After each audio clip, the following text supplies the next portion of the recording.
Bonjour à tous. Aujourd'hui, on se retrouve pour une longue histoire terrifiante. Je sais que vous aimez ça et je vous assure que vous n'allez pas être déçus d'avoir cliqué sur cette vidéo. Comme d'habitude, n'oubliez pas de laisser un like si la vidéo vous plaît, de la partager autour de vous et de vous abonner pour ne pas rater les prochaines vidéos. Vous êtes prêts? Alors c'est parti pour une nouvelle histoire terrifiante.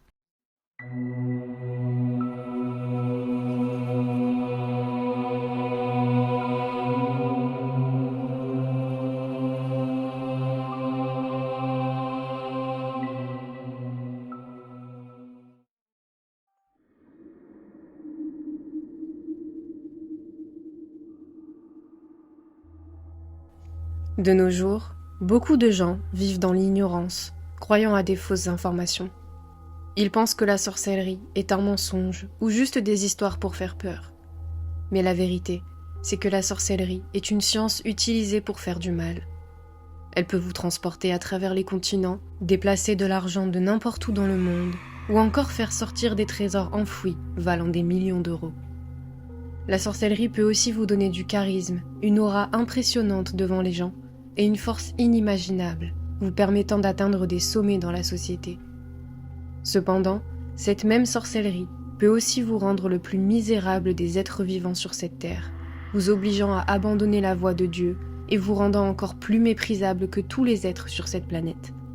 La sorcellerie a commencé avec Satan lui-même, l'être le plus dangereux, qui a profité de la science divine pour la pervertir et l'utiliser afin de semer le mal et la discorde entre les gens. C'est lui qui a poussé un frère à tuer son propre frère. Il a enseigné la sorcellerie aux humains, créant le chaos et le désordre que nous observons encore aujourd'hui. Quant aux sorciers, ils ne sont que des victimes de la sorcellerie et de leur désir excessif d'obtenir quelque chose. Mais je ne vais pas trop m'attarder, et je vais entrer directement dans le vif du sujet. Ma vie n'était pas normale, et je veux dire par là qu'elle n'a pas commencé de manière ordinaire. Le jour de ma naissance, j'étais le plus heureux du monde. Mon père était marocain et ma mère jordanienne. Quand j'ai atteint l'âge de 5 ans, mes parents sont morts dans des circonstances mystérieuses. Ils vivaient paisiblement en Jordanie, sans aucun problème de santé, jusqu'au jour où ils sont décédés. Les autorités ont dit que c'était à cause d'une fuite de gaz, mais ça n'avait rien à voir avec ça. La vérité était tout autre, et la preuve en est que j'étais dans la même maison qu'eux à ce moment-là. S'il y avait eu une fuite de gaz, je serais mort avec eux, mais je suis pourtant toujours là pour vous raconter mon histoire. Après la mort de mes parents, j'ai vécu avec ma grand-mère, la mère de ma mère, en Jordanie. Mais elle ne pouvait pas m'éduquer correctement, surtout que depuis mon arrivée chez elle, des événements étranges ont commencé à se produire. Ma grand-mère et mes oncles ont commencé à entendre des voix étranges dans la maison, et la nuit, ils voyaient des ombres en forme humaine. Parmi ces ombres, il y avait des êtres de très petite taille, portant des vêtements différents, mais leur apparence était très floue et terrifiante. Ma grand-mère et mes oncles ont également commencé à sentir une odeur horrible dont ils ne pouvaient pas identifier la source. Le plus étrange, c'est qu'ils voyaient une fumée noire prendre forme humaine et se tenir derrière moi pendant que je dormais. Ma grand-mère a compris que les événements étranges dans la maison étaient causés par des djinns. Terrifiée, elle a décidé de me confier à la famille de mon père, qui vivait au Maroc, pour qu'il s'occupe de mon éducation. Elle m'a confié plus précisément à mon oncle Rachid, car il avait une très bonne relation avec mon père. Mon oncle Rachid vivait dans une région du Maroc dont je ne dirai pas le nom.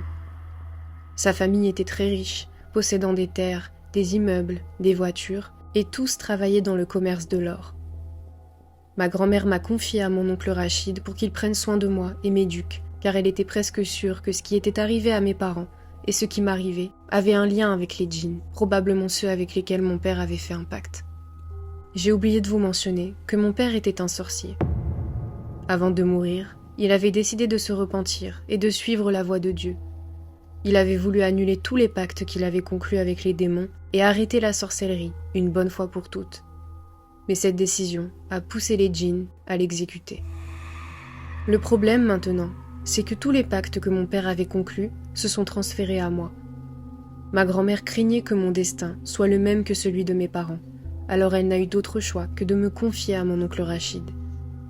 Elle savait qu'il était la seule personne qui avait les connaissances, non pas pour annuler les pactes, mais pour les maintenir. À cette époque, mon oncle Rachid était la seule personne capable de m'aider à rester en vie. J'ai donc déménagé au Maroc, et la vie avec mes oncles était plutôt banale, car les fils de mes oncles avaient le même âge que moi. Tous mes oncles me traitaient comme leur propre fils, et je ne manquais de rien. Ce qui me paraissait normal ne l'était pourtant probablement pas pour les autres.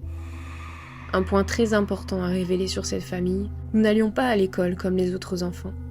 Nous allions directement au Msid, qui était une école coranique, et en plus d'apprendre le Coran, on apprenait des choses en rapport avec le commerce. On était formés au commerce dès notre plus jeune âge. Cependant, le Coran que nous apprenions n'était pas destiné à nous rendre pieux.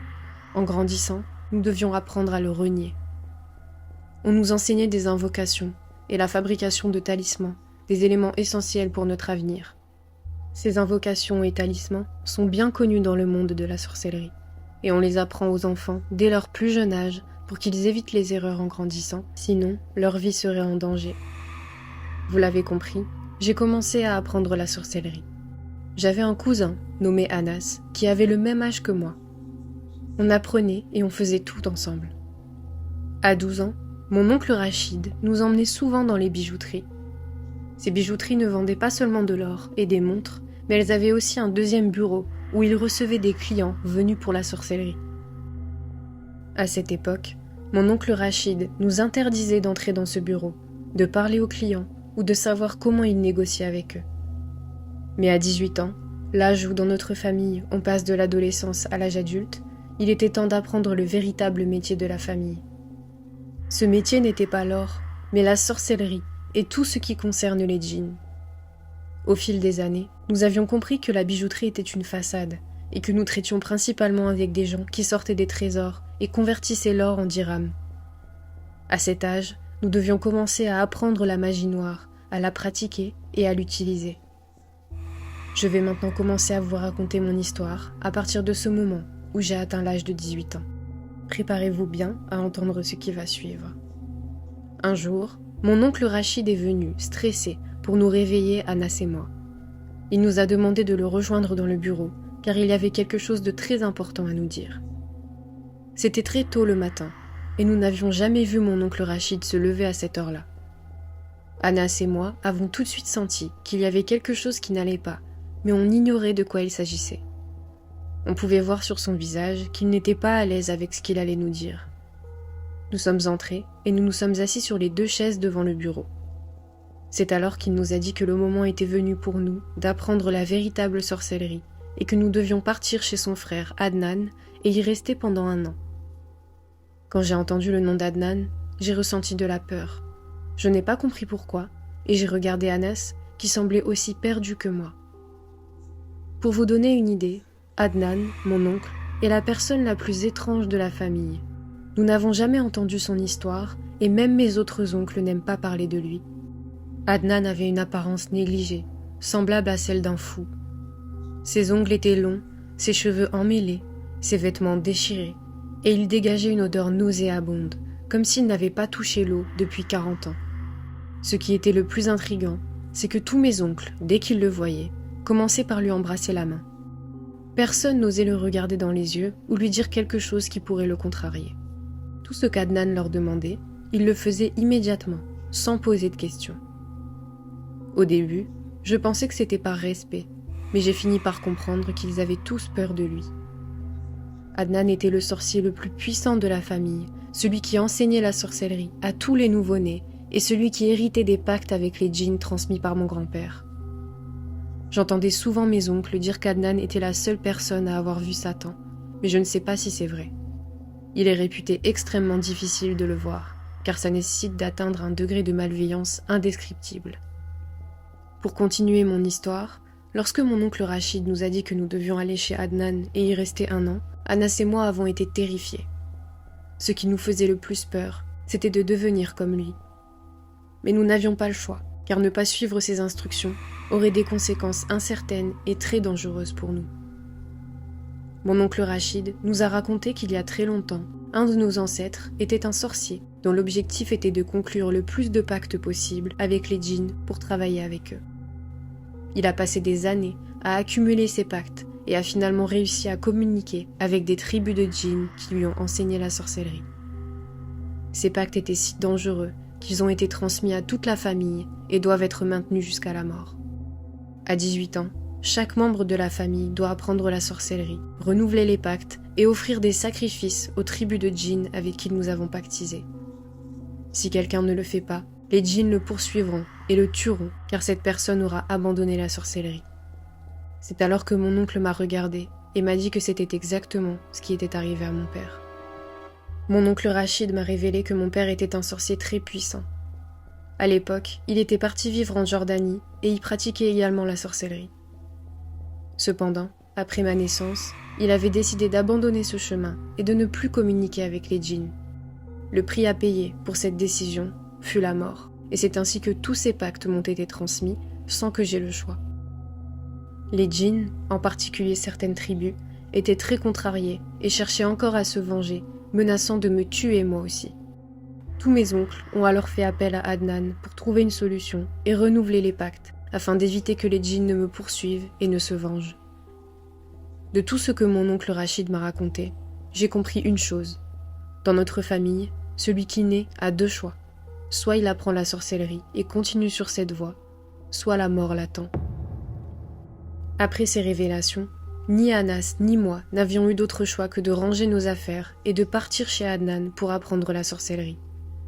Le jour même, nous avons pris nos affaires et nous sommes partis en direction de la maison d'Adnan. Il habitait au sommet d'une colline, entouré de terrains vides.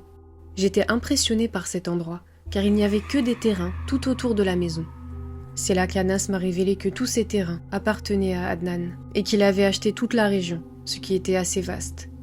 J'étais choquée de découvrir qu'il était aussi riche. Adnan vivait dans une grande maison qui ressemblait à une villa, mais elle était dans un état déplorable, avec des vitres cassées et une peinture très mal faite. On aurait dit comme une villa abandonnée. À notre arrivée, nous avons trouvé Adnan et sa femme Afida qui nous attendaient devant la porte. Elle portait également des vêtements déchirés et sales, tout comme Adnan. Leurs cheveux étaient emmêlés, sales, ce qui était très effrayant à voir. Quand nous sommes descendus de la voiture pour les saluer, j'ai vu Anas embrasser leurs mains, même si elles étaient sales et dégoûtantes. Ensuite, ils m'ont tendu leurs mains également, dégageant une odeur insupportable. Mais je n'ai pas pu refuser. J'ai pris mon courage à deux mains et j'ai embrassé leurs mains. Adnan, le plus jeune de mes oncles, mais aussi le plus redoutable, avait environ 40 ans. Bien qu'il soit le plus jeune, tout le monde le respectait. Il était grand et robuste, mais dans un état vraiment négligé. Ce que je n'oublierai jamais, c'est sa voix, si grave qu'elle faisait peur et obligeait à baisser la tête sans même s'en rendre compte. Alors que nous suivions Adnan vers la maison, nous avons entendu un bruit d'explosion. En nous retournant, nous avons vu les pneus de la voiture d'Anas exploser simultanément. Anas n'a rien compris. Alors qu'il s'apprêtait à vérifier ce qui s'était passé, Adnan, furieux, lui a ordonné de laisser la voiture et de le suivre. Sincèrement, nous n'avons rien pu dire. Nous avons baissé la tête et nous l'avons suivi. Quand nous sommes entrés dans la maison, c'était comme si on pénétrait dans un autre monde, un monde où j'allais passer les pires jours de ma vie. La maison était sombre, sans aucun rayon de soleil, à part quelques coins éclairés par des fenêtres cassées. On avançait, on regardait partout, intrigués par cette maison où vivait Adnan. Les murs étaient dégradés, recouverts de bougies noires qui éclairaient faiblement la villa. Le sol était noir et très sale, recouvert d'une matière collante. L'air était chargé d'une odeur d'encens, écœurante et insupportable. Partout où on regardait, il y avait des brûleurs d'encens qui étaient toujours allumés. Les murs étaient ornés d'invocations, de talismans étranges, de cornes et de peaux de chèvres et d'autres animaux. Le plus inquiétant, c'est que nous avons découvert par la suite que la matière noire collante qui était sur le sol était du sang de sacrifices offerts aux djinns. Ce que j'ai vu en entrant suffisait à me terroriser. Je n'arrivais pas à comprendre où j'étais. Anas, lui, me regardait, terrifié. Tout ce que je viens de décrire n'est qu'une infime partie de ce que nous avons découvert. Ce qui allait suivre était bien pire. Il faut savoir que l'argent, le pouvoir et la sorcellerie se rassemblent dans une maison, et celle-ci devient une porte vers un autre monde, un endroit où tout est permis.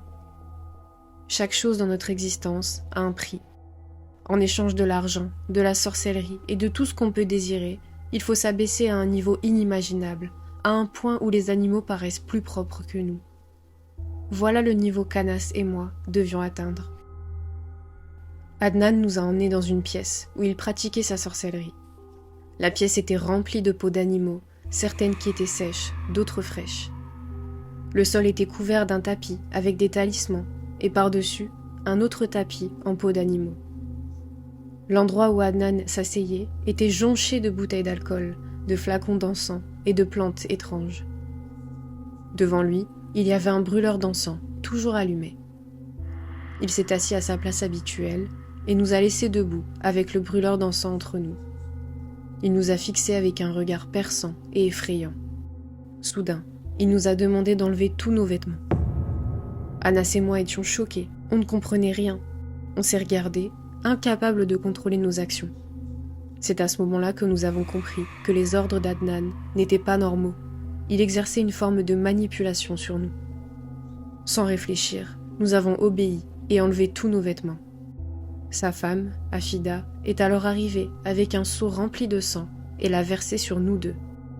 Adnan a pris de l'encens dans une bouteille à côté de lui et l'a versé dans le brûleur d'encens, tout en murmurant des paroles que nous ne comprenions pas. Ensuite, il a pris un morceau de charbon et a commencé à dessiner des symboles et des talismans sur notre corps, sur notre front, nos jambes, puis il s'est rassis, tout en continuant à répéter des invocations. C'est alors qu'il a fait signe à sa femme, Afida, qui nous a demandé de la suivre. On a baissé la tête et on a commencé à la suivre, tout nus, couverts de sang collant, dans un état second, comme si on était drogués et inconscients de notre condition. Nous avons suivi Afida jusqu'à des chambres. Je suis entrée dans la première et Anas dans celle d'en face. C'étaient de petites chambres qui dégageaient une odeur nauséabonde. Dès que je suis entrée, Afida a fermé la porte. Les portes étaient en fer et comportaient une petite ouverture par laquelle on pouvait passer de la nourriture et voir à l'extérieur, comme dans une cellule de prison. Elle a fait de même avec Anas. On pouvait communiquer à travers cette petite ouverture. Afida a ensuite apporté 2 brûleurs d'encens qu'elle a placés près de chaque cellule, y ajoutant de l'encens à l'intérieur. L'odeur était insupportable. Après s'être assurée que tout fonctionnait correctement, elle a laissé les brûleurs d'encens avec nous et elle est partie. Une fois qu'elle est partie, nous avons repris nos esprits et réalisé où nous étions. J'ai regardé par la petite ouverture sur la porte pour appeler Anas et lui demander ce qui se passait, mais lui non plus ne comprenait rien. On était comme des robots, obéissant aveuglément aux ordres d'Adnan. Je me suis retournée pour voir ce qu'il y avait dans la chambre, mais elle était vide et les murs étaient sales. J'ai demandé à Anas s'il y avait quelque chose dans sa pièce, puis j'ai soudain ressenti un mal de tête intense et un vertige. Je ne pouvais plus tenir sur mes jambes. C'était à cause de l'encens qui se diffusait. L'odeur devenait de plus en plus forte et les brûleurs d'encens produisaient de plus en plus de fumée. L'air devenait irrespirable dans la chambre et ni Anas ni moi ne pouvions respirer correctement. Nous avons commencé à avoir peur et on a réalisé que quelque chose d'anormal se passait. On a crié très fort pour appeler Adnan afin qu'il nous sauve, mais personne n'est venu nous aider. J'ai alors entendu Anas tousser violemment. Quand je l'appelais, il ne répondait pas. À un moment donné, il n'y a plus eu aucun bruit provenant de sa cellule. J'ai paniqué et j'ai cru qu'il était mort. Je criais de toutes mes forces, mais je n'avais plus la force de crier, je ne pouvais plus respirer. Finalement, je me suis évanouie. En m'évanouissant, j'ai fait le rêve le plus étrange de ma vie. Même après être devenu sorcier et avoir fait de nombreux cauchemars, celui-ci est resté gravé dans ma mémoire. À chaque fois que je m'en souviens, la peur ressurgit. Dans ce rêve, très réaliste, je me voyais au milieu d'un peuple composé de créatures diverses. Certaines ressemblaient à des humains avec des visages de chiens, d'autres avaient la tête d'une chauve-souris et le corps humain. Il y en avait aussi de très grandes et très maigres, toutes étaient terrifiantes. Quand elles m'ont vue, elles se sont rassemblées autour de moi, commençant à dévorer ma chair et à me griffer pour faire couler mon sang. Je sentais ma peau se déchirer, c'était horrible. Je criais et je me débattais, mais ça ne faisait qu'exciter davantage ces créatures. Elles se rapprochaient de plus en plus, et la douleur devenait insupportable. Je ne pouvais ni m'échapper, ni me réveiller de ce cauchemar. Soudain, tout s'est arrêté et les créatures se sont calmées. Quelque chose est ensuite apparu, mais sa tête était cachée. Je ne voyais que ses pieds, qui ressemblaient à ceux d'une vache. Elle tenait un petit bout de papier dans sa main. Je ne savais pas ce qui était écrit dessus. Cette chose s'est approchée de moi et a placé le papier sur mon front. C'est la dernière chose dont je me souviens de ce rêve étrange. Quand je me suis réveillée, mon corps était couvert de bleu et de cicatrices. J'ai appelé Anas et à ma grande surprise, il avait fait le même rêve que moi. Nous avons pensé que c'était peut-être la fin de notre calvaire dans ces cellules sales et dans cet état déplorable. Mais on ignorait que la souffrance qu'on avait endurée n'était qu'un avant-goût de l'humiliation et de la douleur qui allait venir. Car plus un sorcier s'humilie, plus il devient puissant et se rapproche de Satan. Les démons commencent alors à l'admirer et à l'aimer, faisant de lui un partenaire privilégié. Le sorcier doit devenir très sale et atteindre un niveau de blasphème tel que quiconque le voit le maudit, rendant ainsi les démons satisfaits de leurs propres conditions maudites. Nous sommes restés enfermés dans ces cellules toute la nuit. Il faisait très froid et des insectes grouillaient partout, tandis qu'une odeur insupportable régnait dans la pièce. Le plus inquiétant, c'était cette présence qu'on sentait dans la pièce. On avait l'impression que quelque chose respirait dans la chambre avec nous. Parfois, on entendait des chuchotements qui venaient des coins de la pièce, et d'autres fois des rires. On ne savait pas si ce qu'on ressentait était réel ou si c'était des hallucinations, car Anas ressentait la même chose que moi. Nous étions terrifiés par cette situation, mais on essayait de rester unis pour traverser cette épreuve sans perdre la raison. Le lendemain matin, Adnan est venu nous sortir de la cellule et nous a emmenés dans sa chambre. Il nous a donné de petites couvertures pour nous protéger un peu du froid, mais il ne nous a pas permis de remettre nos vêtements. Il était évident que passer une seule nuit dans cette cellule pouvait nous briser mentalement. On était devenus jaunâtres, perturbés, et on sursautait au moindre bruit. Tout ça était dû à la terreur qu'on avait vécue dans cette pièce. Adnan n'en avait malheureusement pas fini avec nous, ni les démons qui l'accompagnaient. Il nous a expliqué que le chemin serait long et difficile, et qu'à partir de ce jour, nous devions entrer dans une période d'isolement pour pactiser avec les tribus de djinns. Cette période devait durer 40 jours. Vous ne pouvez même pas imaginer ce que nous avons enduré dans ces cellules. Pour vous donner une idée, on ne prenait jamais de douche et on faisait nos besoins dans la cellule, il n'y avait pas de toilette. Il était rare qu'on boive de l'eau, nous consommions principalement de l'alcool. Je ne préfère pas entrer dans les détails de cette période d'isolement, mais imaginez un niveau de dépravation et de saleté extrême. Nous avons traversé une période d'isolement extrêmement dangereuse. On communiquait très souvent avec des djinns pour renouveler les pactes. Mais l'isolement le plus terrifiant, celui que je n'oublierai jamais, a été celui qui impliquait un roi des djinns. Ce fut une expérience unique, avec des rituels inimaginables. Ce qui s'est passé ce jour-là défie l'entendement humain, même si ce roi des djinns était le seul qui avait été invoqué pendant cette période. Nous avons compris que la puissance et l'autorité d'un roi des djinns étaient au sommet de la terreur. Le 27e jour de notre période d'isolement, Anas et moi sommes allés voir Adnan, comme d'habitude, afin qu'il nous donne les feuilles qui contenaient les invocations nécessaires afin d'invoquer le roi des djinns et pactiser avec lui. Dès notre arrivée, nous avons senti que quelque chose n'allait pas. Le démon que nous allions invoquer ce jour-là n'était pas ordinaire, ni facile à manipuler. Adnan se tenait là, avec une chèvre noire et un drap noir au-dessus de sa tête. Il récitait des invocations, tout en préparant de l'encens et d'autres objets que je voyais pour la première fois. Adnan nous a regardés et nous a dit que cette nuit, nous allions invoquer un roi des djinns et que ce serait l'invocation la plus dangereuse que nous ayons jamais faite. Il nous a avertis de ne commettre aucune erreur, sous peine de mort pour nous tous, car il est impératif de ne pas plaisanter avec ce roi des djinns. À ce moment-là, je m'étais habituée aux périodes d'isolement et à la sorcellerie. C'était devenu normal pour moi, et j'avais un grand désir d'en apprendre davantage. J'ai voulu me montrer courageux devant Adnan et lui prouver que rien ne me faisait peur.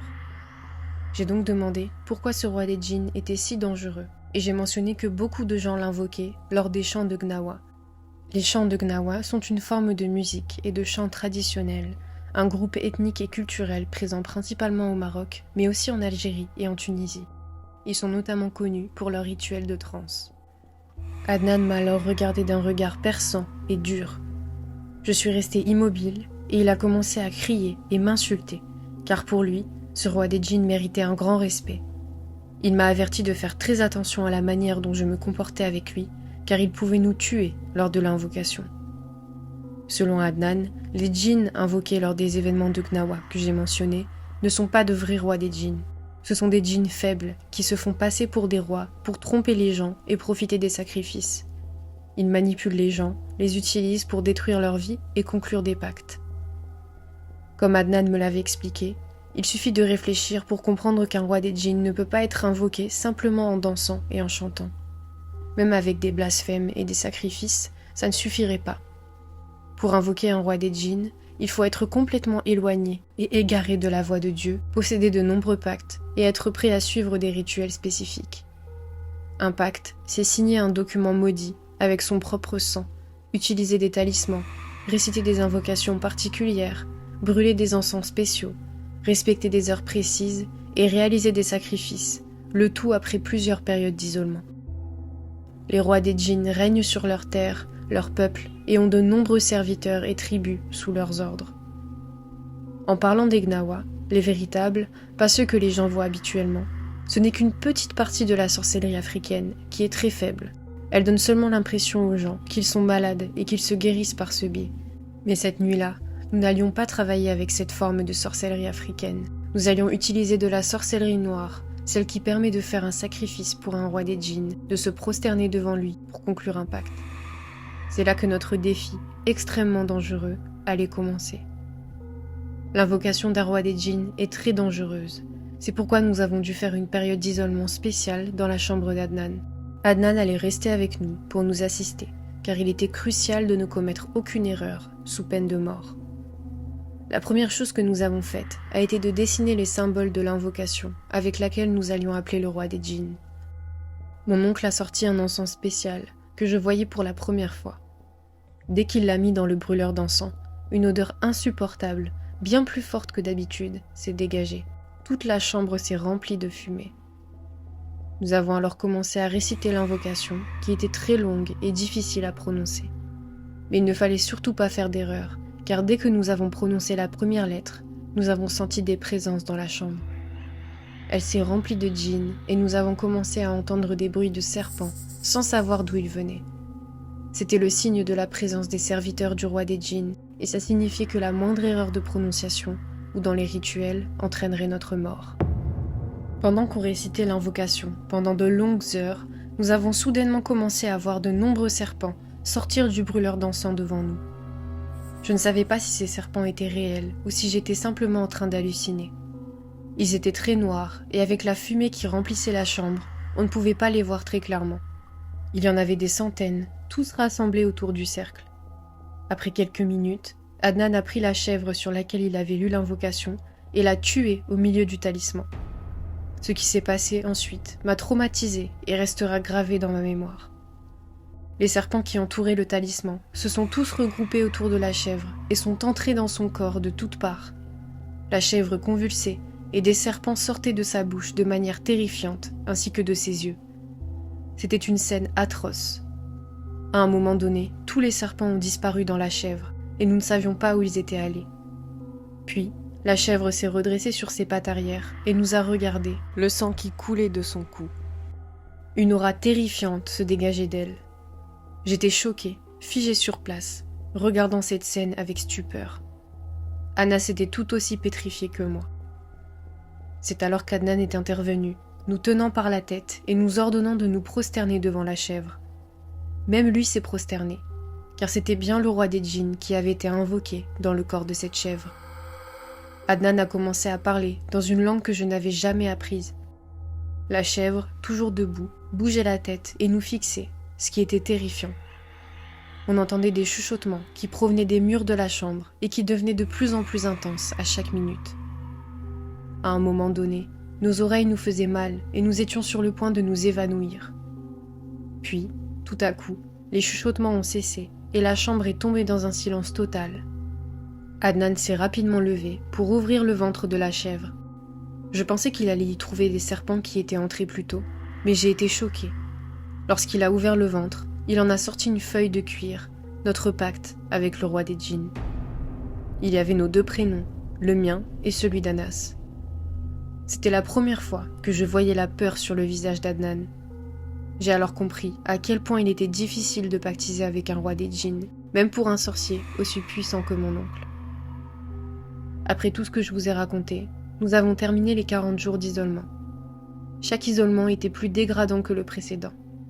Nous avons vécu l'humiliation et des conditions extrêmement sales. Mais ces créatures étaient les plus puissantes dans le monde de la sorcellerie. Nous avons obtenu des pactes avec les tribus et les rois des djinns, et de nombreuses tribus étaient à nos côtés à présent. Nous avons appris des rituels inimaginables, comment dévaster la vie des gens, causer des maladies mortelles, rendre une personne folle, et même extraire des trésors. Nous avions acquis un charisme et une aura incroyables, tout ça grâce au blasphème et à la saleté dans laquelle nous avions vécu. À la fin de notre période d'isolement, Adnan nous a ramené nos vêtements et nous a donné de l'eau avec des plantes spéciales. À partir de ce jour, nous avions le droit de nous laver tous les 40 jours, uniquement avec cette eau. Quand nous sommes finalement sortis de la maison, Anas m'a rappelé que la dernière fois, les pneus de la voiture avaient explosé. Il voulait appeler son père pour qu'il nous ramène une autre voiture. Mais à notre grande surprise, en sortant, nous avons constaté que les pneus étaient en parfait état. C'était évident que ça avait un lien avec les djinns avec lesquels Adnan travaillait. Nous sommes montés dans la voiture et nous sommes partis, sans jamais regarder en arrière. Mais même si nous étions sortis de cette maison avec une connaissance approfondie de l'autre monde, on ne voulait jamais y retourner. Cette maison était hantée par une quantité incalculable de démons. Chaque jour, des rituels inimaginables s'y déroulaient, au-delà de la compréhension humaine. Même si on essayait de raconter ça à quelqu'un, il ne nous croirait pas, mais c'est la réalité. Cette maison, on peut dire que si tu y entres, tu accèdes à l'autre monde. Et je pense que vous allez vous dire que l'histoire va s'arrêter ici. Mais laissez-moi vous dire que mon histoire ne fait que commencer.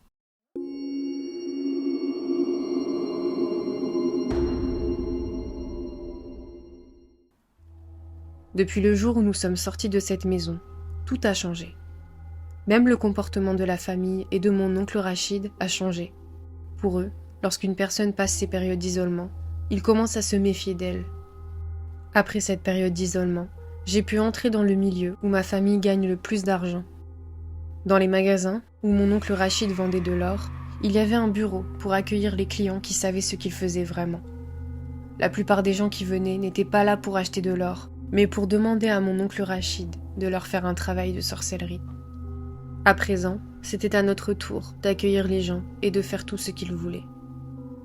Les gens venaient de loin, certains même de pays étrangers, et chacun avait une demande spécifique.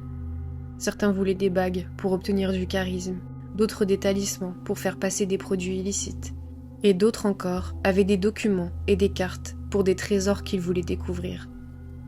Peu de gens venaient pour guérir. Le point commun entre tous ces clients, c'est qu'ils étaient prêts à payer n'importe quelle somme pour obtenir ce qu'ils voulaient. Après quelques années, je suis devenue connue au Maroc. J'ai décidé d'ouvrir mon propre magasin dans une ville que je ne citerai pas. C'était une bijouterie où je vendais de l'or, des diamants et bien d'autres choses. Ce magasin a connu un grand succès et j'avais aménagé la cave pour en faire un bureau afin d'accueillir les clients qui voulaient que je fasse de la sorcellerie pour eux. Ensuite, j'ai décidé de revenir en Jordanie. Après la mort de mon père, il avait laissé de nombreux appartements et magasins que je devais rouvrir pour agrandir le commerce et gagner de l'argent. C'est exactement ce que j'ai fait. Je suis revenue là-bas, j'ai repris les affaires et j'ai continué à faire de la sorcellerie de la même manière qu'au Maroc. Les choses allaient bien et je faisais croire aux gens que j'avais la baraka, que j'avais un pouvoir divin, que j'étais pieux et que je pouvais accomplir plein de choses. Eux aussi savaient que ce n'était qu'un mensonge, mais malgré ça, ils me respectaient parce qu'ils savaient que j'étais le seul à pouvoir les aider dans leurs mauvaises actions. Tout ce qui m'intéressait, c'était l'argent. Je faisais tout ce qu'ils voulaient en échange de grosses sommes. Les années ont passé et maintenant, j'ai 30 ans. Pendant toutes ces années, j'ai vécu une vie de riche que vous ne pouvez même pas imaginer. L'argent rentrait de tous les côtés et bien sûr, la plupart de cet argent était dépensé dans les fêtes, l'alcool et toutes sortes de plaisirs. Sans oublier que pendant ces années, je me suis profondément plongée dans le monde de la magie.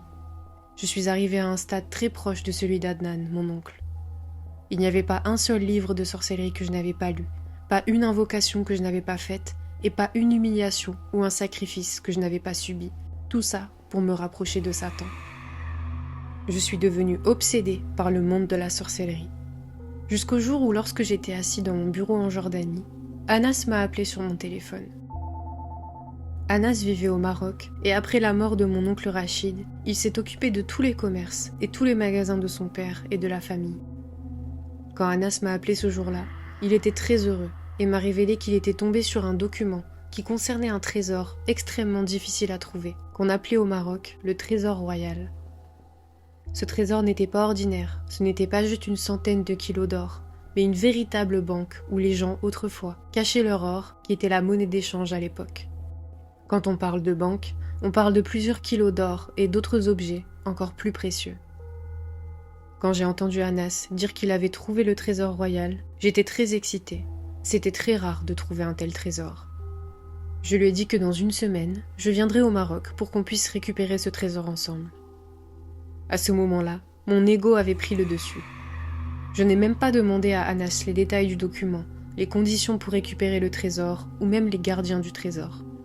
J'ai juste entendu « trésor royal » et je n'ai demandé aucune autre information. Je me sentais plus puissant que d'habitude, convaincu que j'étais devenu un sorcier si puissant que personne ne pouvait m'arrêter. Mais je ne savais pas que ce trésor royal était gardé par les djinns les plus puissants et qu'il était quasiment impossible pour un sorcier comme moi de les affronter. Quand je suis arrivée au Maroc, Anas m'attendait. Il avait organisé une grande fête pour célébrer mon retour. Après ça, nous avons pris la route vers une région située dans le nord, que je ne citerai pas. Nous étions 5, Anas, 3 de mes cousins et moi. Pendant tout ce trajet, nous nous remémorions nos souvenirs d'enfance. Nous sommes arrivés le soir, dans une région vide, déserte, sans habitants. J'ai commencé à regarder cette région et j'ai senti que quelque chose n'allait pas. C'était très connu que les djinns habitaient ces régions et qu'il était très difficile de pactiser avec eux. J'ai compris que ce trésor ne serait pas facile à récupérer, mais je n'avais pas idée de la difficulté que nous allions affronter. C'est là que j'ai demandé à Anas de me donner la carte en cuir qui contenait l'emplacement du trésor. Je voulais lire cette carte pour m'assurer que le trésor existait et connaître sa difficulté. Pour moi, j'allais laisser Anas s'occuper de la récupération du trésor et s'il me demandait quelque chose, je le ferais. Mais c'était la première erreur que j'ai faite. Dès que j'ai vu la carte, j'ai été choquée par la dangerosité de la tâche pour récupérer ce trésor. Le trésor était bel et bien un trésor royal, et il en existe très peu comme celui-ci. Mais en même temps, ce trésor était sous la protection d'un roi des djinns, connu pour son besoin incontrôlable de sang. C'était un roi nerveux, très difficile à pactiser. Les djinns rouges adorent le sang, et pour chaque chose que tu veux faire avec eux, la contrepartie est de faire couler du sang. Le plus dangereux, c'est que la carte révélait que le trésor était à l'intérieur d'une grotte, et pour entrer dans cette grotte, il fallait déplacer un grand rocher, et pour ouvrir la porte de cette grotte, il fallait un rituel spécial et remplir toutes les conditions. La première condition à remplir pour ouvrir ce trésor était qu'il devait y avoir 5 sorciers. Pour ouvrir la porte de la grotte, l'un d'entre eux devait être sacrifié. La carte précisait clairement que la porte ne pouvait être ouverte que de cette manière. Elle avertissait aussi que toute tentative d'ouvrir la grotte autrement entraînerait des conséquences imprévisibles. Quand j'ai lu ça, j'étais choquée. J'ai regardé Anas et j'étais très étonnée. Je me demandais s'il envisageait vraiment de sacrifier l'un d'entre nous pour accéder à ce trésor, étant donné que nous étions tous cousins. Anas a compris que j'avais pris connaissance de cette information et que je voulais faire marche arrière. Il m'a rassurée en disant qu'il cherchait depuis des mois une solution pour sortir le trésor sans sacrifier personne. C'est alors qu'Anas a sorti une bouteille remplie de sang et m'a demandé si je savais ce que c'était.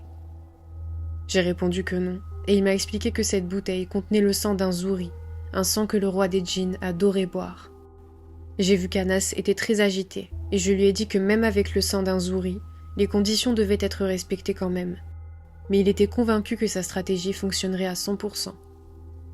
Anas m'a expliqué qu'il existait des pactes entre les rois des djinns pour éviter les conflits entre eux. avec le pacte que nous avions fait avec le roi des djinns lors de notre période d'isolement, plus jeune, le gardien ne pourrait rien nous faire, par crainte de briser ce pacte. Il a ajouté que le sang d'un Zouri était 1000 fois plus précieux que celui d'un sorcier pour le roi des djinns. En gros, la stratégie d'Anas était de proposer le sang du Zouri en échange du sacrifice d'un d'entre nous. Sincèrement, Anas parlait avec une telle conviction qu'il m'a convaincu. Il répétait sans cesse qu'il avait tout étudié et qu'il avait apporté l'encens et les sacrifices nécessaires pour les offrandes. Finalement, j'ai donc décidé de suivre sa stratégie. La grotte était située près du sommet de la montagne et il nous a fallu du temps pour y arriver. C'était une grande grotte et à notre arrivée, nous avons allumé des bougies dans tous les coins. Elles semblaient normales, mais l'énergie qui s'en dégageait était immense et effrayante et donnait l'impression que nous n'étions pas seuls. Anas et mes cousins ont préparé les équipements et plaisanté tout en creusant devant la porte de la grotte. Je me suis rendu compte que j'étais le seul à ressentir cette énergie négative. Il semblait totalement inconscient du danger. Anas a sorti un couteau en argent, l'a plongé dans une eau spéciale avec de l'encens et a commencé à dessiner un cercle sur le rocher. C'est alors que nous avons commencé le rituel pour déplacer ce rocher, censé révéler des trésors inimaginables. Mais ce qu'on ignorait, c'est que cette porte cachait bien plus que des trésors. Anas et moi avons commencé à réciter des invocations pour nous protéger, tandis que mes cousins ont commencé à creuser au milieu du cercle. Ils ont passé environ une demi-heure à creuser, et pendant ce temps, Anas et moi répétions les incantations. Le rocher qui bloquait le passage portait des gravures, notamment un dessin de mouton au milieu qui symbolisait un sacrifice. C'est là que nous avons compris qu'il fallait invoquer le gardien du trésor, qui dans ce cas devait être un roi des djinns. J'ai échangé un regard avec Anas et nous savions tous les deux que c'était extrêmement difficile d'invoquer un roi des djinns sans pacte. Mais à ce stade, on ne pouvait plus reculer. J'ai pris la carte qui contenait le talisman pour invoquer le roi des djinns et nous l'avons dessiné devant le grand rocher. Nous avons allumé de l'encens et nous avons commencé à réciter l'incantation. L'énergie négative que je ressentais s'intensifiait et cette fois, tout le monde l'a ressenti. Les bougies ont commencé à briller d'une manière étrange et le rocher de la grotte a commencé à bouger. Un grand serpent de la couleur du bronze est apparu sur le côté. C'était la première fois que je voyais un serpent de ce genre. Quand il est apparu, tout le monde a baissé la tête, terrifié. Il était évident que ce serpent n'était pas ordinaire et que c'était probablement le roi des djinns sous une autre forme. Le serpent s'est dirigé vers nous et Anas a immédiatement pris la bouteille de sang pour la verser devant le serpent. Nous allions bientôt savoir si le roi des djinns accepterait notre offre et renoncerait à la condition exigeant la mort d'un des 5 sorciers pour ouvrir la porte. Le serpent a bu tout le sang, sans en laisser une goutte, et à ce moment-là, j'étais ravie. Je pensais qu'il avait accepté notre offre et qu'il nous laisserait enfin entrer dans la grotte. Anas était également heureux, souriant et fier de ce qu'il avait accompli. Mais après que la bouteille ait été vidée, le roi des djinns a levé la tête et a commencé à nous regarder. C'est là que nous avons compris qu'il attendait qu'on remplisse la condition stipulée sur la carte. Je me suis tournée vers Anas, choquée. Il me regardait avec effroi, pétrifié. Nous avons réalisé que c'était probablement notre fin. Ce roi des djinns, connu pour être l'un des plus puissants et invaincus, n'allait jamais abandonner une condition qu'il avait lui-même imposée. Son orgueil était immense. Il n'avait pas accepté le sang que nous lui avions offert comme une substitution à la condition. Il le considérait simplement comme un cadeau, mais attendait toujours que nous remplissions la condition prévue. Quand il a compris qu'on essayait de contourner cette condition, la grotte a commencé à trembler. Le serpent a changé d'apparence devant nous, révélant le roi des djinns dans sa véritable forme. C'était une créature géante, avec la moitié supérieure d'un homme et la moitié inférieure d'un taureau. Même en tant que sorciers, nous sommes restés figés par la peur, incapables d'assimiler ce qui se déroulait sous nos yeux. Nous étions tous paralysés par la terreur de cette scène incroyable. Mes cousins ont hurlé et Anas est resté figé, conscient qu'il venait de commettre la plus grande erreur de sa vie. Moi non plus, je ne savais pas quoi faire. Quand j'ai voulu m'enfuir, mes pieds semblaient collés au sol. Après ce changement d'apparence, la seule chose dont je me souviens est un cri très fort, suivi par une violente projection contre les murs de la grotte. C'est la dernière chose dont je me rappelle. Quand je me suis réveillée, ma tête me faisait très mal et je sentais un liquide sur mes jambes. À ma grande surprise, j'étais couvert du sang d'Anas et de mes cousins, morts à côté de moi, dans un état indescriptible. J'ai tenté de les secouer, de bouger leur tête, mais personne ne réagissait, plus personne ne respirait. J'ai compris alors que tout le monde était mort. C'était le prix de notre orgueil, de notre décision de creuser pour ce trésor et d'invoquer un roi des djinns sans être prêt. Au lieu de sacrifier un seul des 5 sorciers, 4 étaient morts et il ne restait que moi. Pourquoi étais-je le seul survivant ? Je l'ignorais. Après m'être bien assuré que personne n'était vivant, j'ai voulu m'enfuir de la grotte, mais l'entrée était bloquée. J'ai pris une pioche et j'ai essayé de creuser pour sortir. Pendant de longues heures, j'ai creusé, mais chaque fois que je faisais un trou, celui-ci se refermait. J'ai eu peur que la grotte s'effondre sur moi. Je suis restée ainsi pendant 3 jours, sans dormir, à côté de mes cousins décédés, réalisant que c'était peut-être mes derniers instants. Dans cette grotte, j'ai réfléchi à toute ma vie, celle que je vous ai racontée. Depuis que j'ai ouvert les yeux, je n'ai connu que la sorcellerie, le blasphème et l'arnaque. Mon plus grand souci, c'était la vie. Une vie que je devrais un jour quitter, laissant tout derrière moi.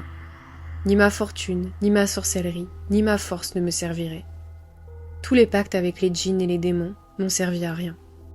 Confrontés à un roi des djinns, tout le monde nous a abandonnés. Aucun pacte ne nous a protégés, malgré tous les sacrifices. Nous avons vécu dans l'humiliation, et la fin fut également humiliante. Je me suis demandé ce qu'aurait été ma vie si j'étais née dans un environnement totalement différent, avec mes parents à mes côtés, et si j'avais appris la religion et l'islam au lieu de la sorcellerie. En tant que sorcier, je savais très bien que les gens pieux, qui croient en Dieu, sont très difficiles à atteindre par la sorcellerie. C'est très rare, et tous les sorciers le savent très bien, mais ils évitent de parler de ce sujet, car cela reviendrait à reconnaître que Dieu protège ceux qui croient en lui. Je savais que le chemin que j'avais pris était une erreur, mais mon égoïsme m'avait aveuglé.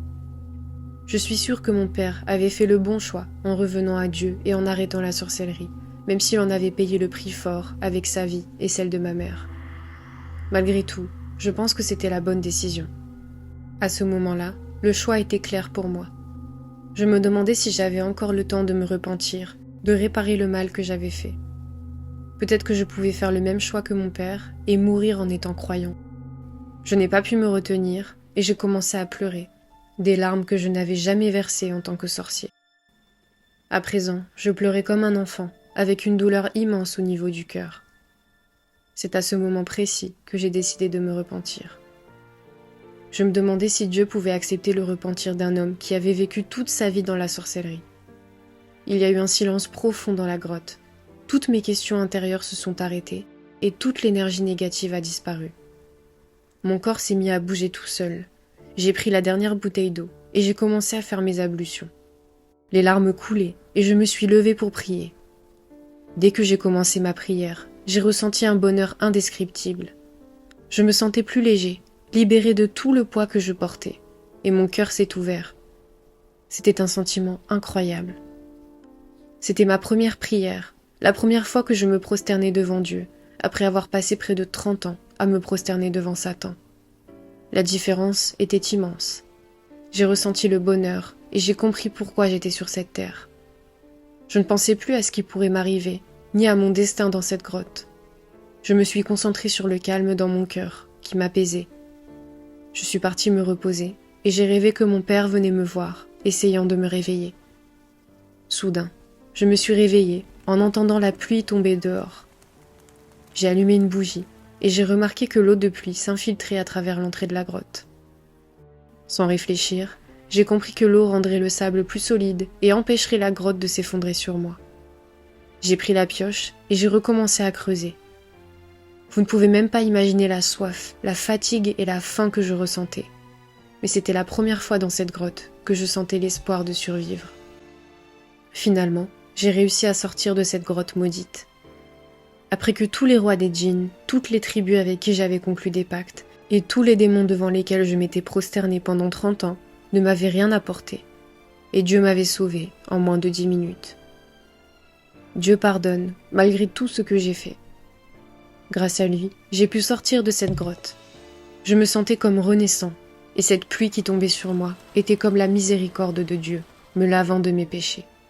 Je suis sortie de la grotte où tous mes cousins étaient morts, et j'ai également laissé mon côté obscur à l'intérieur. Je suis sortie croyant de cette grotte.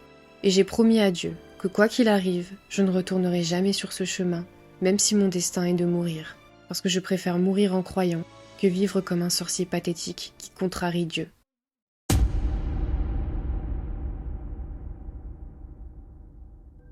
Et voilà, c'est la fin de cette histoire incroyable.